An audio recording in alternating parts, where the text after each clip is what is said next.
මහින්ද ජීවිතයේ පළමු වතාවට සිරන්ති වෙනුවෙන් හඬා වැටෙයි. සිරිලිය ගිනුමද සිරිලිය ඩිෆෙන්ඩරේද මෙන්න අලුත්ම සිදුවීම. හිටපු ජනාධිපති මහින්ද රාජපක්ෂ මහතාගේ බිරිඳ වන සිරන්ති රාජපක්ෂ මහත්මිය අත්අඩංගුවට ගැනීමට නියමිත බවට පාර්ශව රැසක් අනාවරණය කර තිබෙනවා. සිරන්ති රාජපක්ෂ මහත්මිය අත්අඩංගුවට ගැනීමට නියමිතව ඇත්තේ සිරිලිය සවිය සම්බන්ධයෙන්. සිරිලිය සවිය යනු සිරන්ති රාජපක්ෂ විසින් පවත්වාගෙන යන ලද සමාජ සත්කාර සේවාවක්.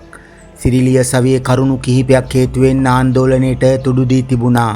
ඉන් එක් කරුණක් වූයේ එම ගිණුම හරහා සිද්ධ වී තිබුණු මුදල් ගනුදෙනු වලට අමතරව සිරිලිය සවිය පදනම් වෙනුවෙන් මහජන බැංකු ඩාක්පාර ශාඛාවේ විවෘත කර තිබෙන ගිණුමට එම ගිණුමේ හිමිකාරිය වශයෙන් සිරන්ති රාජපක්ෂ ලබා දී තිබුණු 2 ඉලක්කම් ඩැස්කෙන් යුත්තගේ ජාතික හැඳුනුම්පත් අංකයයි. සිරිලිය සවිය නම ඇදුණු අනිත් ආන්දෝලනාත්මක කරුණ වූයේ රතුකුරුස් සංවිධානය හරහා එම පදනමට ලැබී තිබුණු ඩිෆෙන්ඩර් රථයක් තාජුදීන් ඝාතනයට යොදාගෙන තිබෙන බවට අපරාධ පරීක්ෂණ දෙපාර්තමේන්තුව සිදු කළ අනාවරණයයි.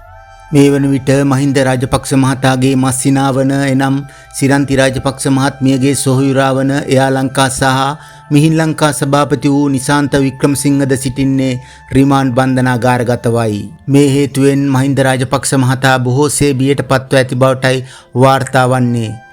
ඉදිරි දිනක සිය බිරිය වන සිරන්ති රාජපක්ෂ අත්අඩංගුවට ගැනීමේ සූදානමක් ඇතැයිද ලද තොරතුරකින් මහත් කලබලයට පත් හිටපු ජනාධිපති මහින්ද රාජපක්ෂ මහතා පසුගියදා මල්වතු මහනාහිමි හමු වී එවැනි පියවරක් නොගන්නා ලෙසට ජනාධිපති අනුර දිසානායකට බලපෑම් කරන්නයි ඉල්ලා ඇති බවටයි වාර්තා වන්නේ. මහානායක හිමියන් හමුවේ හිටපු ජනාධිපතිවරයා ඉල්ලා ඇත්තේ කිසිදු දිනක කට උත්තරයක් දීමටවත් පොලිසියට ගොස් නැති සිය බිරිඳ අත්අඩංගුවට නොගන්නා ලෙස අනුර දිසානායක ජනාධිපතිවරයාට උපදෙස් දෙන ලෙසයි. යහපාලන සමයේ ඔවුන් කට උත්තර ලබා දී තිබුණේ CID මහත්වරුන් තම නිවසට ගෙන්වාගෙනයි. මහින්ද රාජපක්ෂ මහතාගේ ඉල්ලීමට මහානායක හිමියන් ප්‍රතිචාර දක්වා ඇත්තේ මේ ආකාරයෙන්. අපි පසුගිය කාලේ බලයට ආපු හැම නායකයෙක්ගෙන්ම ඉල්ලුවේ දිගටම දූෂිතයන්ට නිසි දඩුවම් දෙන්න කියලා. ඒත් මොනතරම් පොරොන්දු දුන්නත් කවුරුත් මේක කළේ නෑ. වත්මන් ජනාධිපතිවරයාටත් අපි බලයට පත්වෙන්න කලින් ඉඳලම කිව්වා බලයට ආවොත් මේ රටේ මහජන මුදල් මංකොල්ල කෑ දූෂිතයන්ට එරෙහිව දැඩි පියවර ගන්න කියලා.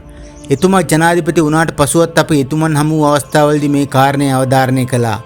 ඉතින් එහෙම තියෙද්දි අපි කොහොමද දැන් කටක් කරලා කියන්නේ වංචා දූෂණ ගැන චෝදනාවක් සම්බන්ධයෙන් සිරන්ති රාජපක්ෂ මහත්මිය අත්අඩංගුවට ගන්න එපා කියලා යනුවෙන් මල්වතු මහා නාහිමියන් මහින්ද රාජපක්ෂ මහතාට දන්වා තිබෙන බවටයි වැඩි දුරටත් වාර්තා වන්නේ.